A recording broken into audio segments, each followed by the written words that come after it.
Air ambulances fly to accidents or emergencies, swoop up patients, and sometimes save lives. Yeah, that's all good, but critics say their costs are sky high, and those patients are floored when they get the bill. Senior Fox 5 I-Team reporter Dale Russell has investigated the high costs of flying emergency rooms and how a state legislator wants some changes now. Yeah, it'll be interesting to see what happens there as the air ambulance industry, Sine, has grown. So have complaints, not about the care per se, but the costs. Finger pointing is rampant. The insurance industry blames the air ambulance companies, and the air ambulance companies blame the insurance industry. And that one state legislator wants to bring them both together and solve the problem. Something bad's wrong with me. We're laying on a gurney unconscious trying to get help from the medical community. Every year at a desperate time of need, They thought I was having a stroke. 5,000 or more Georgians are airlifted by helicopter to a nearby hospital. In emergency medicine, they call it the golden hour.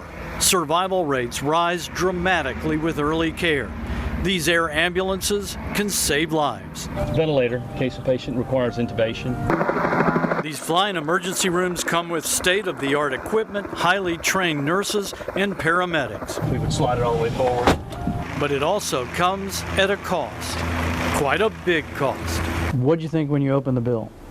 I was scared half to death. I thought, oh my gosh, what am I going to do? Air Methods flew DeeDee Moseley, suspected of having a stroke 47 miles from a hospital in Clayton, Georgia, to Gainesville. Afraid for my life. I thought I was fixing to leave my family. The part-time school employee survived. Later, she got the bill, $33,983. Very frightening. I was very scared because I asked my whole family, what do I do? What am I supposed to do?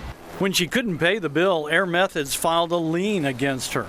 She feared losing her family home, built by Habitat for Humanity, on family land, right next to her brother and sisters. It's family. I mean, it's what I have left of my mom and dad, and I definitely don't want to lose it and leave my family. Air Methods says the care they offer comes at a price. A 24/7 helicopter and trained medical crew are expensive. Their spokesperson wrote us to say they sometimes do not receive payment for life-saving trips, and insurance companies are doing the bare minimum and expecting the rest of us to pay. In the past, Air Methods was pretty aggressive about getting paid. A search of court records found the company filed liens against patients in 56 counties across the state, totaling $2.2 million. Individual liens as high as $48,000. An Air Methods spokesperson wrote us to say they have changed its policy and no longer file liens when patients can't pay. Unless you're born with a silver spoon, it's hard to pay those great big bills. Camilla Ivy awoke one night to find her husband having a stroke in their Milledgeville home. It was 2006.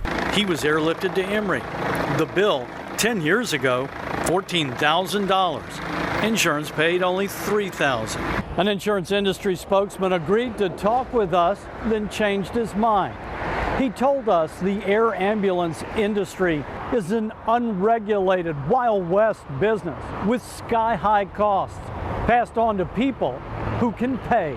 The bad guys probably the insurance companies, to be honest with you. State Representative Rusty Kidd knows the problem all too well. He helped negotiate the Ivy's bill and then found himself needing an air ambulance.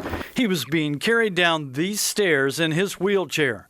There was an accident, and he broke his neck. He was airlifted to Piedmont.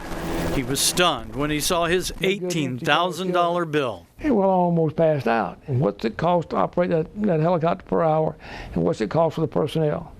And that's what they should charge. He believes air ambulance companies like hospitals and doctors boost their fees, expecting insurance companies to pay less than they're asking. And the worst part is what it does to the person that can't pay, the hardworking person who doesn't have the resources to pay or doesn't have the contacts to help them out. Now, Representative Kidd is trying to get the legislature to pass a study commission on the cost of air ambulances. He had no luck this year. He plans to keep trying, maybe even this summer. Kidd says he never had to pay his bill after consulting with a friend who worked in the air ambulance industry. DeeDee Moseley is paying $100 a month on a negotiated $15,000 bill. So she's got a A lot to pay off yet. Yeah, that's going to be a long road. It will be. She lives on Social Security disability. So yeah, it's going to be tough. Yeah, so I'm wondering though, some patients certainly are unconscious when You have medics no choice. arrive. Exactly, Sine. I mean, the medics arrive. You're not making the choice of, do I need this transport? Should I take an ambulance? Should I have, obviously most of these people are in really bad shape, but it becomes a shock when they get the bill. And there's no necessarily insurance coverage at all, because the insurance, according to the insurance commissioner's office, the insurance industry has not sat down at the table and come up with a fair price with the air ambulance industry. Yeah. So you have no guarantee your insurance carrier will help you. Well, once you've been saved, you shouldn't be in fear of losing your home.